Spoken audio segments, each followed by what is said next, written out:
સીતારામ બધાને વહેલી સવારના વાગી ગયા છે. આજે થઈ ગયું છે મોડું થઈ ગયું, 6:15 થઈ ગયા. રોટલી પહેલાં ફટાફટ કરી લીધી નાસ્તાની અને ગલુડિયાઓની. આપણી પાછળ આપણે મોડું થવાને કારણે પછી એનું બધું બગડે, એટલે બીજું બધું પડતું મૂક્યું, વિડીયો પડતો મૂક્યો, મોબાઈલે પડતો મૂક્યો, ઉઠીને લીધો નહીં અને સીધી રોટલી કરવા માંડી ગઈ. ચા પાણી ન પીધા, સીધી રોટલી જ કરવા માંડી ગઈ. તો બધાયને સીતારામ, જય શ્રી કૃષ્ણ અને જય માતાજી. જીવનની અંદર આજે છે મંગળવાર, એટલે સૌનું મંગલ થાય અને જેને મંગળ ગ્રહ નડતા હોય એ મંગળ ગ્રહની જે વેદના દૂર થાય. અમારે એક સ્ટાફ મિત્ર છે ને એને લગ્નની અંદર મંગળ નડે છે. એમ કે મારે મંગળ ગ્રહ છે. હું તો નથી માનતી, તમે કોઈ માનતા હોય તો ચોક્કસ કમેન્ટ કરજો. એકય ગ્રહની અંદર આપણા છે ને પૂર્વ જન્મના કર્મ, આ જન્મના કર્મ અને એ બધુંય ભેગું થાય અને આપણે ફળ ભોગવતા હોય.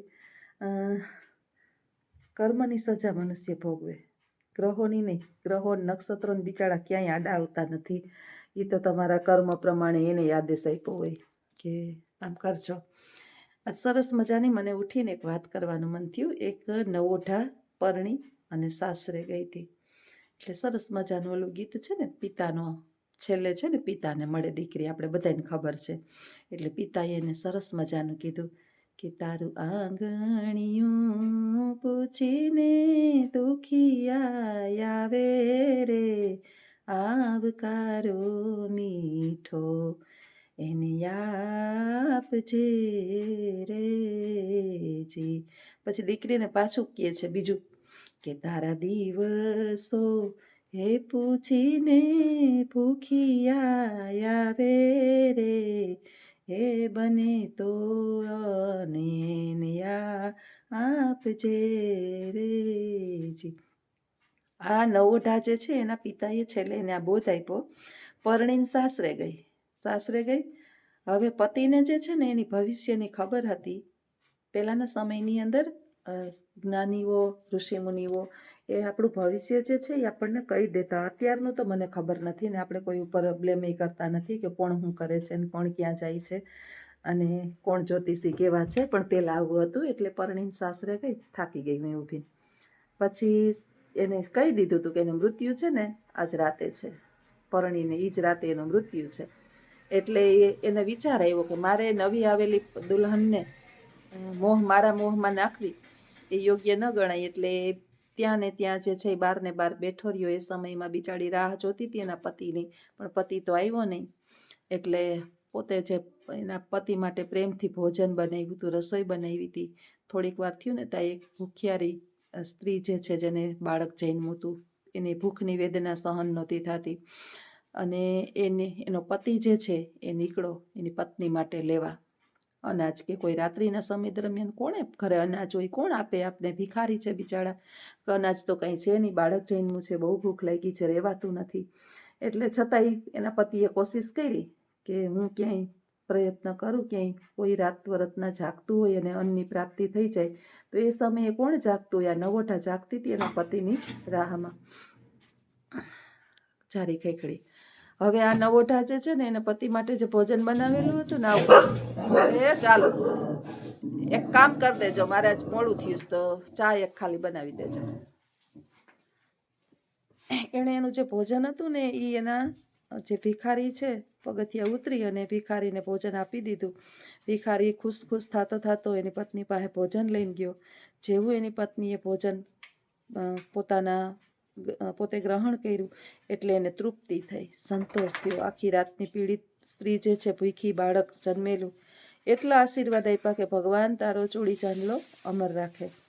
હવે જ્યાં પેલા સર્પદંશને મારવાનો હતો, સર્પદંશથી એનું મૃત્યુ થવાનું હતું, એ સર્પદંશ જે સમયે એને આવ્યો ને મૃત્યુનો, એ સમયે સાપ જે છે એને કરડવાનો પ્રયત્ન કરે છે પણ પેલો મૃત્યુ પામતો નથી. વારંવાર કરડવાનો પ્રયત્ન કરે છે, સાપને એને કરડવાનું છે. સાપે એમને કરડે નહીં પણ પહેલાંનું મૃત્યુ થતું નથી. એટલે સાપ જે છે એ યમરાજ પાસે ગયો કે માફ કરો, આ કેવો કેસ છે? આ તમે મને આદેશ આપ્યો હતો કે આને કરડી અને આનું મૃત્યુ કરવાનું છે, પણ આ તો મૃત્યુ પામતો નથી અને આને કંઈ થતું નથી, આનો જીવ જાતો નથી. પહેલોય છે કે કેમ હવે થોડીક વાર છે, મારે હમણાં મૃત્યુ થશે પણ એ તો મરતો નથી. ત્યારે યમરાજાએ કીધું કે હવે તું ગમે એટલા પ્રયત્ન કરીશ એ ઘડી ચૂકાઈ ગઈ છે. જ્યારે એને મૃત્યુ હતું ત્યારે એની પત્નીએ જે છે એના માટે થઈ અને દાન આપી દીધું, અન્નનું દાન કર્યું અને એ અન્નના દાનથી એના પતિને જે છે એ જીવત દાન મળ્યું છે. 100 વર્ષનું આયુષ્ય પ્રાપ્ત થયું છે. આપણા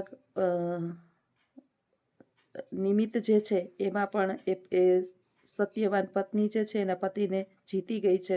આપણે એમાં હારી ચૂક્યા છીએ. હવે તો એને ગમે એટલા સર્પ દંશ દઈશ છતાં એનું મૃત્યુ થશે નહીં. એટલે આપણે ઘણી વખત વિચાર કરતા હોઈએ ને કે જેવી રીતે દુવા લાગે એમ બધું વહી લાગે.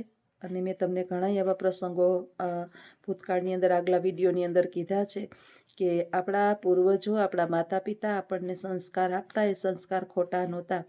અત્યારે છોકરાઓ એકઈ પ્રકારના સંસ્કાર એના માતા પિતા પાસેથી લેતા નથી અને એનું ફળ સ્વરૂપ અત્યારે આપણે ભોગવીએ છીએ કે મોબાઈલમાંથી છોકરાએ મોબાઈલમાં, મા બાપે મોબાઈલમાં, દાદા દાદી મોબાઈલમાં, બધાય મોબાઈલમાં, કોઈને કોઈ જવાબ દેતું નથી. નોનસ્ટોપ મોબાઈલે આહુડ વારી દીધું છે. એટલે દીકરા દીકરીઓની અંદર જે આવવું જોઈએ, આપણે જો કીધું છે કે અન્નદાન મહાદાન છે.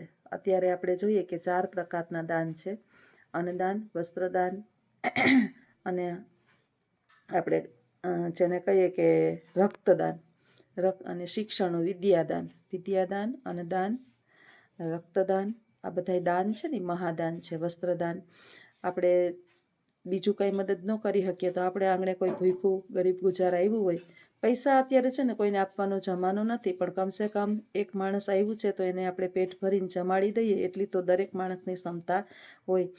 એક માણસનું દરેકના ઘરની અંદર વધતું હોય, અને વધતું હોય ને એટલું જ બનાવવું જોઈએ, કારણ કે પશુ પક્ષી છે, ગાય કૂતરું છે. એક સરસ મજાનો મેં કોકનો જોક સાંભળ્યો હતો કે પહેલાના સમયમાં જે છે ને પહેલી રોટલી ગાયની માટે બનતી અને છેલ્લી રોટલી જે છે ને એ કૂતરા માટે તાવડીમાં બનતી. ગાય અને કૂતરાની 2 રોટલી બનતી. પહેલી રોટલી છે ને પતિને મોડું થતું હોય અમારે ગાય એના પતિને ખવડાવી દીધી, એટલે પતિ થઈ ગયો ગાય જેવો સીધો સાધો.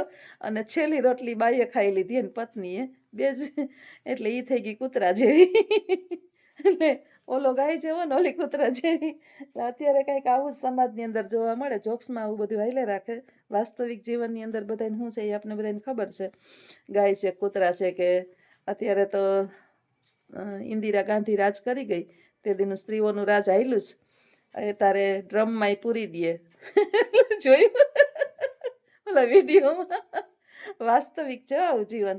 અત્યારે પતિઓ બિચારા ગભરાઈ ગયેલા છે કે કઈ પત્ની ડ્રમમાં પૂરીને કટકા કરીને માથે પ્લાસ્ટર ચડાવી દે.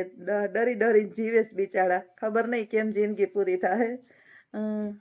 પણ આ તો હસવાનું છે. જીવન આમ ન જાય, હાઈલે રાખે. સંસાર છે ભાઈ, જેના જેવા સ્વભાવ.